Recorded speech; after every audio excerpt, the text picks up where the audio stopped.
जय श्री राम दोस्तों, आप सभी का मेरे इस YouTube चैनल में हार्दिक स्वागत है। दोस्तों, आपको पता ही है कि इस समय अधिक मास चल रहा है, जिसे कि हम लौंद का महीना और पुरुषोत्तम मास के नाम से भी जानते हैं।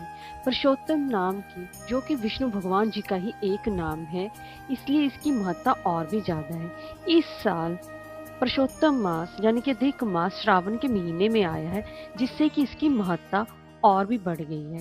जैसे कि हम कार्तिक मास में दीपदान करते हैं, वैसे ही अधिक मास पुरुषोत्तम मास में भी दीपदान करने का विधान है।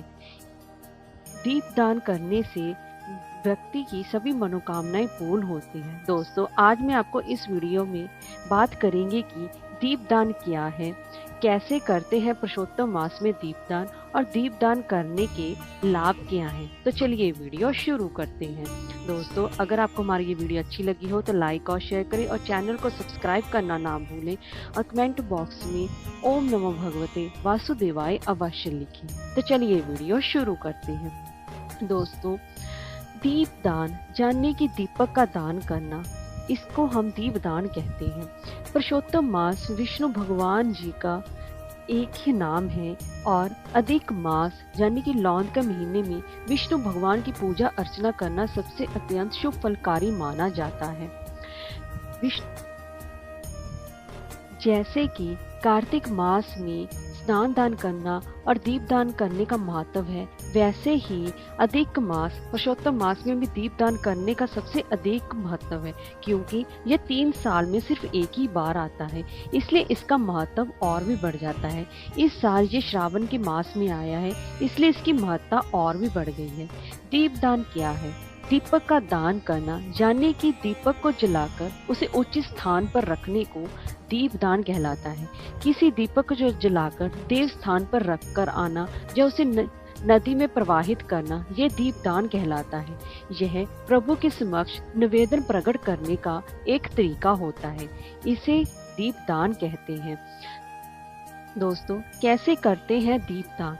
दोस्तों, दीपदान के लिए आप चाहे तो मिट्टी के दिए या फिर आटे के दिए ले सकते हैं। आप चाहे तो 5, 7, 9, 11 की संख्या में दीपक ले सकते हैं। सबसे पहले तो अगर आप मिट्टी के दिए ले रहे हैं तो उसे सबसे पहले साफ पानी से धो लें, ताकि वो मिट्टी सारा पानी पी जाए। अब उसके बाद आप लंबी बाती का प्रयोग करें। दोस्तों, इस समय श्रावण मास चल रहा है, तो इसलिए आपको लंबी बाती का प्रयोग ही करना है। तो लंबी बाती ले लें। आप दीपदान के लिए लंबी बाती का प्रयोग करें। उसके लिए आप फिर तिल का तेल या देसी घी ले सकते हैं, जैसी आपकी इच्छा हो आप वर्क कर सकते हैं। अब हम सबसे पहले आप एक प्लेट लें, तो उस पे आप पहले कुछ या तो चावल के दाने या फिर फूल रख लें। अब वहाँ पर आप पहले दीपक रखें और दीपक में लंबी बाती लगाएं। अब उसमें घी या तेल डालें, अपनी इच्छा के अनुसार आप कुछ भी इस्तेमाल कर सकते हैं।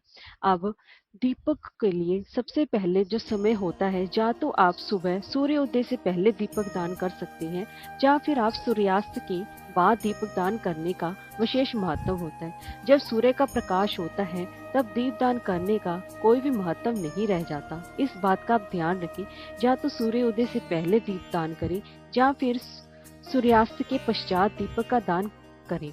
अब हम बात करते हैं कि दीपकों का दान हमें कहाँ करना चाहिए।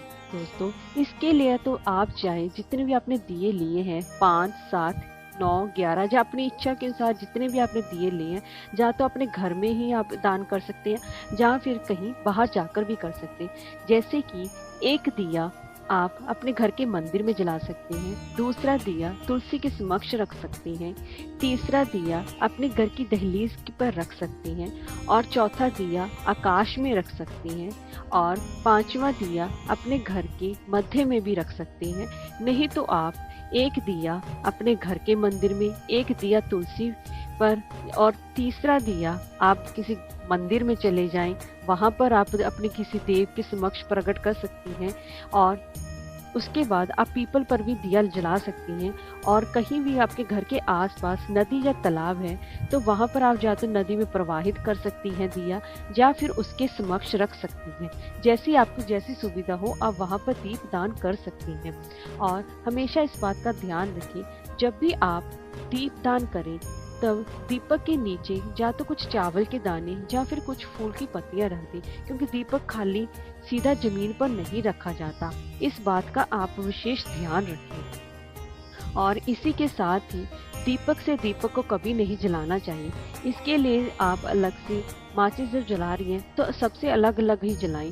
दीपक से दीपक को जलाने से घर में दरिद्रता का वास होता है, इसलिए इस बात का आप विशेष ध्यान रखिए। अगर आप हर रोज दिया नहीं जला सकते, किसी विशेष दिन जला सकते हैं, तो आप एकादशी से लेकर अमावस तक, पूर्णिमा तक कभी भी दिया जला सकते हैं। एकादशी, द्वादशी, प्रदोष व्रत के समय, शिवरात्रि के समय आप कभी भी दीपदान कर सकते हैं। दीपदान करने का महत्व अधिक मास में सबसे ज्यादा है, क्योंकि ये 3 साल में सिर्फ एक ही बार आती है। इसी वजह से इसका महत्व और भी बढ़ जाता है। मल मास का महीना, इस महीने में कोई भी शुभ कार्य नहीं किया जाता, कोई भी मांगलिक कार्य नहीं किया जाता, लेकिन पूजा पाठ से संबंधित जितने भी कार्य हैं आप वह सभी कर सकते हैं। इसमें कोई भी दोष नहीं है। अगर आप आटे का दीपक जला रहे हैं तो आप आटे जब दीपक पूरे हो जाए, पाती पूरी हो जाए, तब आप उसको गाय माता को भी खिला सकते हैं। आपको कोई भी दोष नहीं लगेगा। अगर आप मिट्टी के दियों का जब बाती पूरी जल जाती है, इसको या तो आप किसी नदी या में विसर्जित कर सकते हैं, या तो आप इसे दोबारा गर्म पानी से धोकर इसको साफ करके दोबारा इस्तेमाल कर सकती हैं। जैसी आपको सुविधा ठीक लगे आप ऐसे दीपक दान कर सकती हैं। अब दोस्तों हम जान लेते हैं कि दीपक करने के फायदे क्या हैं। दोस्तों, अधिक महीने में किया हुआ दीपदान किसी भी तीर्थ स्थान में किए गए दान से ज्यादा पुण्य प्रदान करता है। और मल मास में दीपदान करने से धन धान्य, ऐश्वर्य, पुत्र, पौत्र आदि समृद्धि की प्राप्ति होती है। पुरुषोत्तम मास में दीपदान करने से पढ़ाई में आ रही सारी बाधाएं, विवाह में हो रही देरी, आ रही सभी परेशानियों को दूर करने में सहायता मिलती है। अधिक मास में दीपदान करने से मोक्ष की इच्छा करने वालों को मोक्ष की भी प्राप्ति होती है। अधिक मास में अगर कोई महीना भर दीपदान करता है या फिर खंड दीपदान करता है, उसकी पुण्य की तो कभी भी कल्पना नहीं की जा सकती। दोस्तों, अभी भी 16 अगस्त 2023 तक आप कभी भी दीपदान कर सकते हैं, जिससे कि आप पुण्य के भागी बने। जय श्री राम।